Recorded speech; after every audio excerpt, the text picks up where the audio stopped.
நகரத்தார்கள் வரலாறு கிட்டத்தட்ட 5000 ஆண்டுகளுக்கு முன்னாடி இருந்து தொடங்குது. இந்த வைசியர்கள் சம்புத்தீவில் நாக நாட்டில் சந்தியாபுரியில் குடியிருந்தார்கள். மரகத விநாயகனை அந்த காலத்தில் வழிபட்டார்கள். சைவம் தழுவிய பெருமக்களாக இருந்திருக்கிறார்கள். நவமணி வியாபாரம் செய்திருக்கிறாங்க. மன்னர்களுக்கு இணையாக மதிக்கப்பட்டிருக்கிறார்கள்.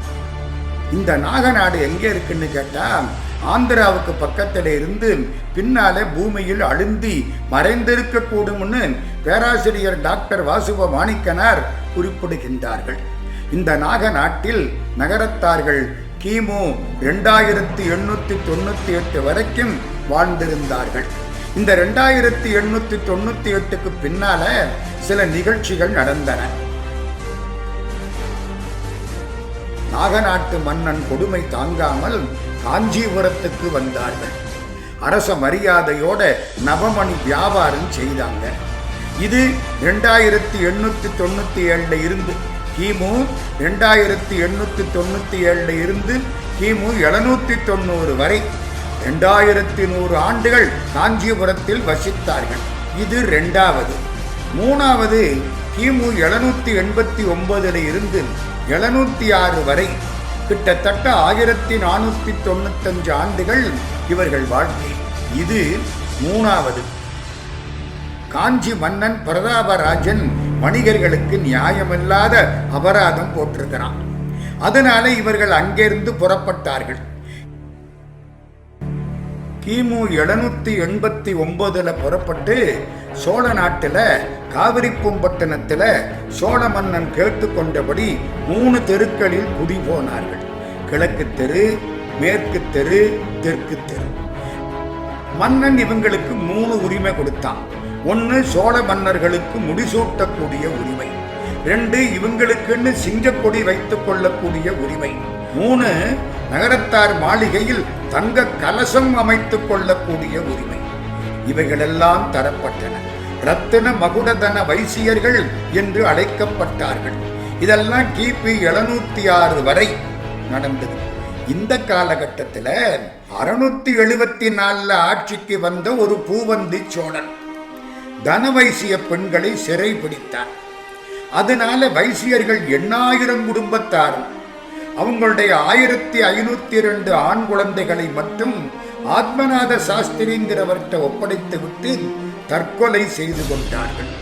இந்த பிள்ளைங்களை வளர்க்கணும், மரகத விநாயகருக்கு முறைப்படி வழிபாடு செய்யணும். இதற்காக அவர்கள் தங்கள் சொத்துக்களை ஆத்மநாப சாஸ்திரிகளிடம் ஒப்படைத்தார்கள். இதுக்கு கொஞ்சம் வருஷத்துக்கு பின்னால, அதாவது கிபி 689 பூவந்தி சோழன் அவன் மகன் ராஜபூஷண சோழனுக்கு முடிசூட்ட வேணும் அப்படின்னு தனவைசிய இளைஞர்களை கேட்டுக்கொண்டான். அவர்கள் என்ன சொன்னார்கள் தெரியுமா? திருமணமாகாத நாங்கள் முடிசூட்ட தகுதி இல்லாதவர்கள், எங்க குலத்தில பெண்களே கிடையாது, எல்லோரும் தற்கொலை செய்து கொண்டு விட்டார்கள் அப்படின்னு சொன்னார்கள். அரசன் ஈசான சிவாச்சாரியாரை கலந்து ஆலோசித்தான். வெள்ளாள பெண்களை நீங்கள் மணந்து கொள்ளலாம் அப்படின்னு ஒரு தீர்வு சொன்னான். இந்த வேளாள பெருமக்களும் அதற்கு இணங்கினார்கள். ஆனா ஒரு நிபந்தனை வச்சாங்க. தங்கள் பெண்களுக்கும் அவர்கள் வழிபடி வரும் பெண்களுக்கும் தங்கள் குலத்தைச் சேர்ந்த குருநாதர் தான் தீட்சை செய்ய வேண்டும் அப்படின்னு வேளாளர்கள் நிபந்தனை விதித்தார்கள். அதுக்கு தகுந்த மாதிரி பெண் கொடுத்தார்கள்.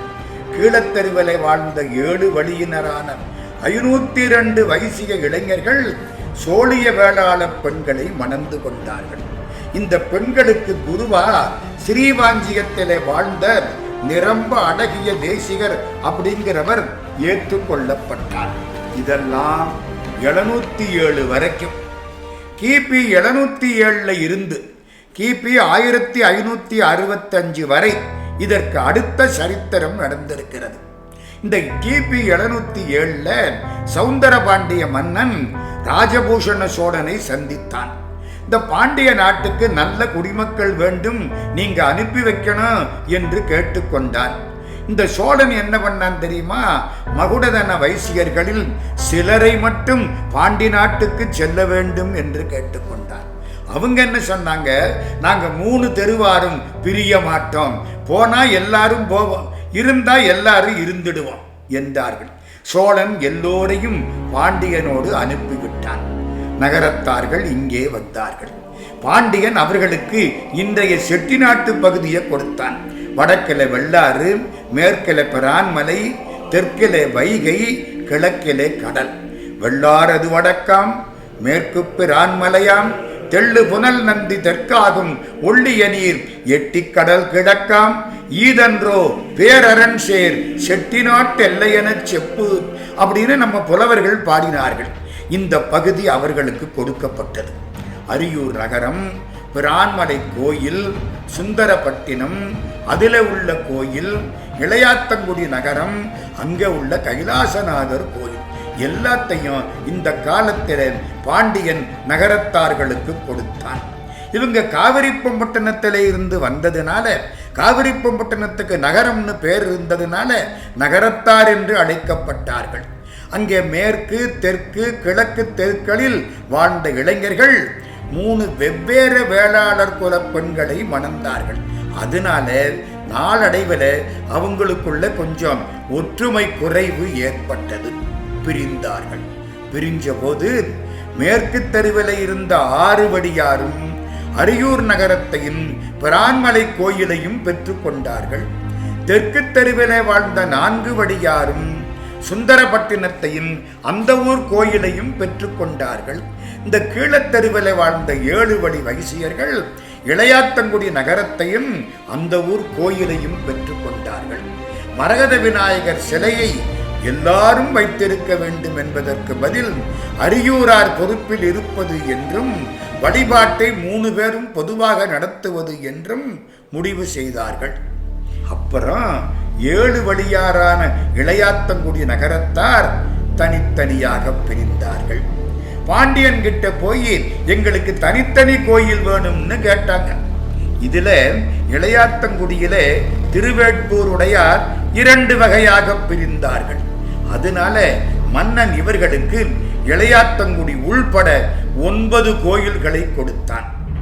கிபி 712 மாத்தூரும் வைரவம்பட்டியும், கிபி 714 இரணியூர் நேமங்கோயில், பிள்ளையார்பட்டி, இடுப்பக்குடி, கிபி 718 சூரக்குடி, வேலங்குடி இந்த கோயில்கள் கொடுக்கப்பட்டன.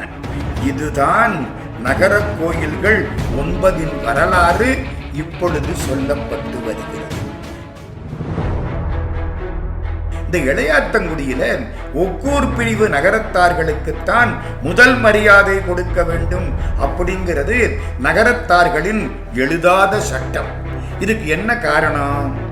கிபி 1161 பூங்கொன்றை நாட்டு வேலங்குடியில மாணிக்க பெருந்தெருவில நேமங்கோயிலை சேர்ந்த இளநலமுடையான் முத்துவீரப்ப செட்டி மகன் அருணாசலம் அப்படிங்கிறவர் இருந்தான். அவருடைய 5 வயசு மகள் முத்து மீனாள். அவளை வேட்டைக்கு வந்த காருண்ய பாண்டியராஜன் தன் தேரில் ஏற்றிக்கிட்டு போயிட்டான்.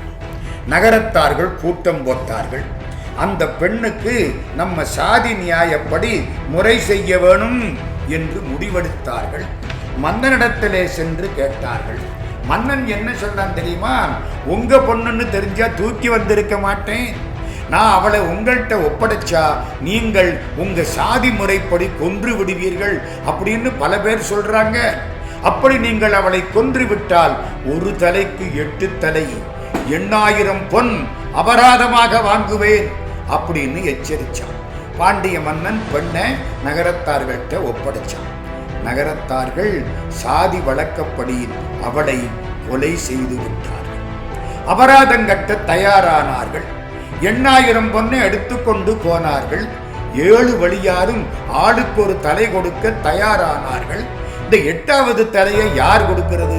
நாங்கள் கூடுதலாக தருகிறோம் அப்படின்னு இளையாத்தங்குடி ஒக்கூர் நகரத்தார் ஒப்புக்கொண்டார்கள். இதுக்காக அவங்களுக்கு கோயில்களில் முதல் மரியாதை செய்ய வேணும் அப்படின்னு எல்லா நகரத்தாரும் ஒப்புக்கொண்டார்கள். இதையெல்லாம் அறிந்து கொண்ட மன்னன் என்ன சொன்னான் தெரியுமா? நான் ஒரு பண்ண கொன்ற பாவம் போதும், நீங்க எனக்கு ஒன்றும் தர வேண்டாம் அப்படின்னு சொல்லி அனுப்பிச்சிட்டேன். அதனாலே இளையாத்தங்குடி ஒக்கூர் நகரத்தார்களுக்கு எல்லா ஆலயங்களிலேயும் குருஸ்தானங்களிலேயும் முதல் மரியாதை வழங்கப்பட்டு வருகிறது. இதுதான் தன்மானமிக்க தனவணிகர் சரித்திரம். இதுக்கு அப்புறம் 9 கோயில்களின் வழி நகரத்தார்கள் வாழ்க்கை தொடர்கிறது.